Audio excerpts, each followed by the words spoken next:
सभी को नमस्कार। आप सभी ने बचपन से लेकर आज तक माँ पर कई कविताएं कहानियां पढ़ी और सुनी होंगी। आप में से कुछ ने तो अपनी माँ के लिए खुद भी पंक्तियां लिखी होंगी। लेकिन क्या आपको कोई किताब याद आती है जो पिता के बारे में लिखी गई हो? अब जो मैं सुनाने जा रहा हूँ वो पिता के ही बारे में है। मुझे यकीन है आप इसमें अपने पिता की छवि ज़रूर देख पाएंगे। लेखक हैं हरिदास व्यास। बहुत बरसों बाद मैंने महसूस किया कि पिता आकाश होते हैं और तपे सूरज को अपनी पीठ पर झेलकर हमें छाया देते हैं। वे बारिश में छतरी और गर्मियों में ठंडी हवा का झोंका बनकर हमें सुरक्षित रखते हैं। इनका बस चले तो ये अपने बच्चों की खुशी के लिए चोको आइसक्रीम या पिज़्ज़ा बन जाए। बच्चों के लिए इन्हें काठी का घोड़ा, सर्कस का जोकर, यहाँ तक कि रंग बिरंगा गुब्बारा बन जाने में भी बहुत आनंद आता है। फिर भी माँ की तुलना में पिता हमेशा भुला दिए जाते हैं। जब बच्चे कुछ बड़े हो जाते हैं तो उन्हें लाड़ लड़ाने में भी इन्हें बहुत हिचक होती है। कभी कभी इन्हें मौका मिलता है तब वे नींद में बेसुध सोए बच्चों को अपनी थरथराती उंगलियों से सहलाते हैं, उनके माथे को झुक कर चूमते हैं। और ऐसे में बच्चे कुनमुनाएं तो ये झेंप कर ऐसे दूर हो जाते हैं मानो चोरी करते हुए कहीं पकड़ लिए जाएंगे। ये सरकार द्वारा सम्मानित होने पर भी अपने बच्चों के लिए हमेशा असफल टीचर ही साबित होते हैं। अपने ऑफिस या सरकार का प्रशासन बखूबी चलाने के बावजूद घर के प्रशासक के रूप में पिता फिसड्डी सिद्ध होते हैं। कभी पत्नी जब 2-4 दिनों के लिए अकेले ही मायके जाती है तब ये जी जान से बच्चों के लिए माँ और पिता दोनों की भूमिका निभाने में जुट जाते हैं। वे रसोई में घुसकर नए प्रयोग करने में सर खपाते हैं, बच्चों की किताबों कपड़ों को उत्साह से व्यवस्थित करते हैं। इन कामों के कारण पिता उन दिनों ऑफिस हमेशा ही देरी से पहुंचते हैं और बॉस की डांट खाते हैं। पर घर आते ही ये सब कुछ भूलकर फिर से बच्चों के लिए कुछ अच्छा करने की कवायद में जुट जाते हैं।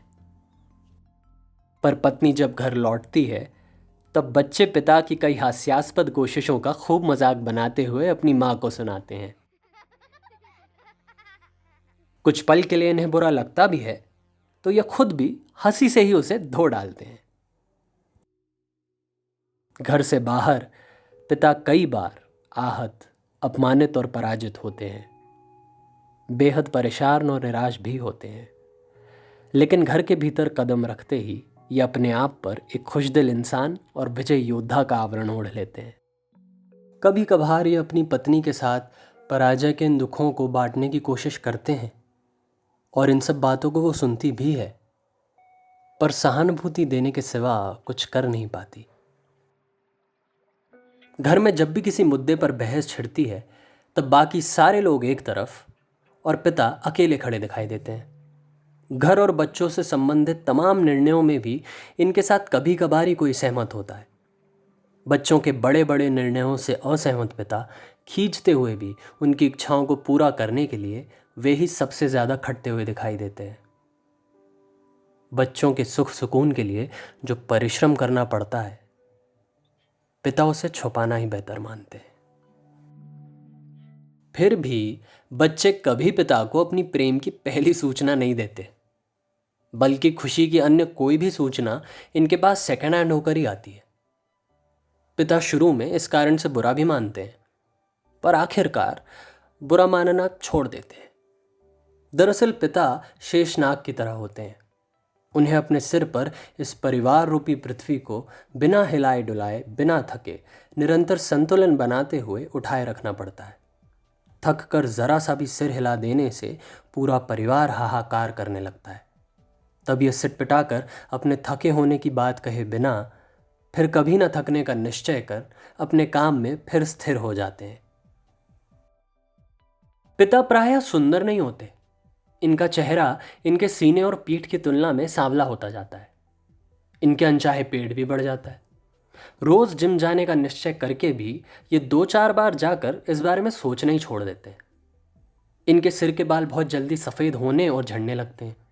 पिता शुरू शुरू में हर सप्ताह बाल रंगते हैं, पर उनसे ये ज़्यादा समय तक नहीं निपटा और तब 2-4 रंगे बालों और खिचड़ी दाढ़ी में ये और भी असुंदर दिखाई देते हैं। इसके बावजूद अगर ये किसी दिन शीशे के सामने औसत से ज़्यादा समय तक खड़े रह जाते हैं तो पूरा परिवार इन्हें खोजी निगाहों से घूरने लगता है। बेटा बड़ा होकर जब पहली बार नौकरी करने दूसरे शहर जा रहा होता है, तब ऊपर से खूब खुश, निश्चिंत और सामान्य दिखाई देने के बावजूद पिता भीतर ही भीतर बहुत उदास हो जाते हैं। पर वो किसी दिन भावुकतावश बिना किसी सूचना के अकेले ही बेटे के शहर पहुंच जाते हैं। बरसों के बाद बेटे को सीने से लगाकर निहाल हो जाते हैं। डायबिटीज़ के बावजूद बेटे के द्वारा लाई या बनाई मीठी चाय को बिना किसी भय के आनंद से चुस्कियां लेते हुए पीते हैं। लेकिन उस दिन बेटे को नौकरी से आधी या पूरी छुट्टी लेने नहीं देते हैं। बेटे के जाने के बाद वे उसका अव्यवस्थित कमरा ठीक करने का आनंद लेना चाहते हैं, पर कपड़ों के पीछे रखा विस्की का अद्धा और सिगरेट का पैकेट देखने के बाद वे सफाई करने का अपना इरादा छोड़ देते हैं। शाम को बेटे के लौटने पर वो इन बातों का जिक्र तक नहीं करते। बेटे के साथ कुछ देर बातचीत करने के बाद इन्हें करने के लिए बातें तक नहीं सूझती, और तब बेटे के साथ खाने का आनंद लेने के बाद बहुत ज़रूरी मीटिंग की बात कहकर उसी रात रवाना हो जाते हैं। हाँ, रवानगी के वक्त बेटे के हाथों में कुछ बड़े नोट दबाने का सुख वे अवश्य लेते हैं। पर जीवन की भाग दौड़ में पिता एक दिन अचानक गिर जाते हैं, फिर कभी ना उठने के लिए। पूरा परिवार अचकचा जाता है। उनके न होने के दुख में उनके होने के महत्व के नए अर्थ समझ में आते हैं। आखिरकार जवान बेटा माँ के आंसू पोंछते हुए कहता है, रो नहीं माँ, मैं हूं ना। इतना सब होते हुए भी पिता इतिहास की किसी किताब में पाए नहीं जाते। यह सुनकर आपको अपने पिता के लिए भावनाएं ज़रूर जागी होंगी। वह उन तक ज़रूर पहुंचाएं और इस वीडियो को लाइक और शेयर करें। ऐसे ही कुछ और एहसासों के लिए इस चैनल को ज़रूर सब्सक्राइब करें।